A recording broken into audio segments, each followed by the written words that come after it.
ഇന്ന് ഞാൻ നിങ്ങളോട് സംസാരിക്കാൻ ആഗ്രഹിക്കുന്നത് സോഷ്യൽ മീഡിയയിൽ വ്യാപകമായി പ്രചരിക്കുന്ന ഒരു പോസ്റ്റിനെ കുറിച്ചാണ്. ആ പോസ്റ്റിൽ പറയുന്നത് ഏകദേശം ഇങ്ങനെയാണ്: പ്രാർത്ഥന കൊണ്ട് രോഗം മാറുമെങ്കിൽ സഭകൾ എന്തിനാണ് ആശുപത്രികൾ പണിയുന്നത്? മെത്രാന്മാർ എന്തിനാണ് നേർച്ചപ്പണം ചെലവഴിച്ച് ആശുപത്രികൾ സ്ഥാപിക്കുന്നത്? എന്തിനാണ് ഡോക്ടർമാരെയും നേഴ്സന്മാരെയും നിയമിക്കുന്നത്? ചികിത്സ കഴിഞ്ഞ് പ്രാർത്ഥനയല്ലല്ലോ പ്രതിഫലമായി വാങ്ങുന്നത്, പണമല്ലേ? രോഗം മാറുന്നത് ശരിക്കും പ്രാർത്ഥന കൊണ്ടാണെങ്കിൽ ആശുപത്രി ബിൽ അടയ്ക്കേണ്ടെന്ന് ഏതെങ്കിലും രോഗിയോട് പറഞ്ഞിട്ടുണ്ടോ? സഭയുടെ ആശുപത്രിയും മറ്റുള്ള ആശുപത്രിയും തമ്മിൽ എന്താണ് വ്യത്യാസം? ചുരുക്കത്തിൽ പറഞ്ഞാൽ, പ്രാർത്ഥനയെയും ദൈവവിശ്വാസത്തെയും ചോദ്യം ചെയ്യുന്ന ഒരു വാദമാണ് ഈ പോസ്റ്റിലുള്ളത്. ആ പോസ്റ്റ് കണ്ടിട്ടില്ലാത്തവർക്ക് വിഷയം മനസ്സിലാക്കാൻ വേണ്ടിയാണ് ആദ്യം അതിന്റെ സാരാംശം ഞാൻ പറഞ്ഞത്. ഈ പോസ്റ്റിനെ കുറിച്ച് സംസാരിക്കുന്നതിന് മുമ്പ് ഒരു കാര്യം പറയാൻ ഞാൻ ആഗ്രഹിക്കുന്നു.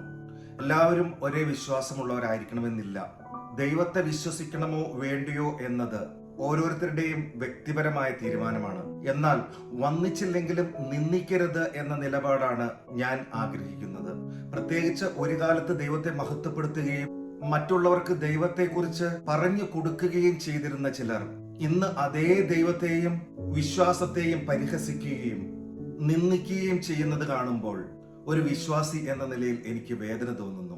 അതുകൊണ്ടാണ് ഈ വീഡിയോ ആരെയും ആക്രമിക്കാനോ അപമാനിക്കാനോ അല്ല, മറിച്ച് ഈ ചോദ്യങ്ങൾക്ക് ബൈബിളിന്റെയും യുക്തിയുടെയും അടിസ്ഥാനത്തിൽ ശാന്തമായി മറുപടി പറയാനാണ് എന്റെ ശ്രമം. ദൈവത്തിൽ വിശ്വസിക്കുന്നു എന്നതിന്റെ അർത്ഥം ചികിത്സ വേണ്ട എന്നതല്ല.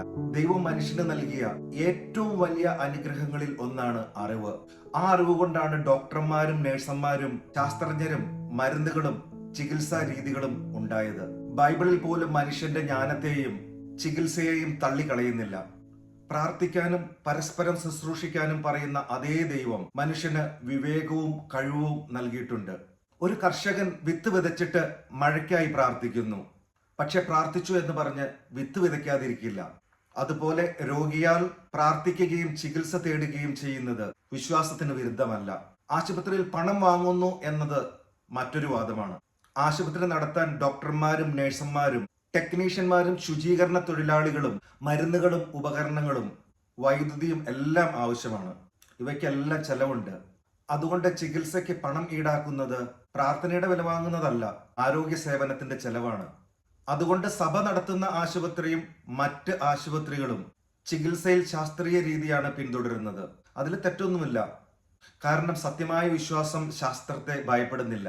പ്രാർത്ഥനയുടെ ലക്ഷ്യം ദൈവത്തെ പരീക്ഷിക്കുകയല്ല, രോഗത്തിനിടയിലും പ്രത്യാശയും സമാധാനവും ധൈര്യവും നൽകുകയാണ്. ചിലപ്പോൾ രോഗശാന്തി ലഭിക്കും, ചിലപ്പോൾ രോഗം സഹിക്കാനുള്ള സഹനശക്തി ലഭിക്കും.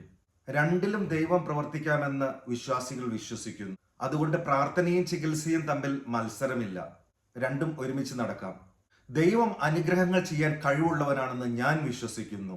അതേസമയം ഡോക്ടറുടെ കൈകളിലൂടെയും മരുന്നുകളിലൂടെയും ശസ്ത്രക്രിയയിലൂടെയും ദൈവം പ്രവർത്തിക്കാമെന്നും ഞാൻ വിശ്വസിക്കുന്നു.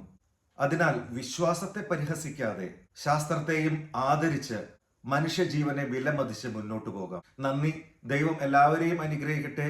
ദൈവ തിരുനാമം മാത്രം മഹത്വപ്പെടുമാറാകട്ടെ.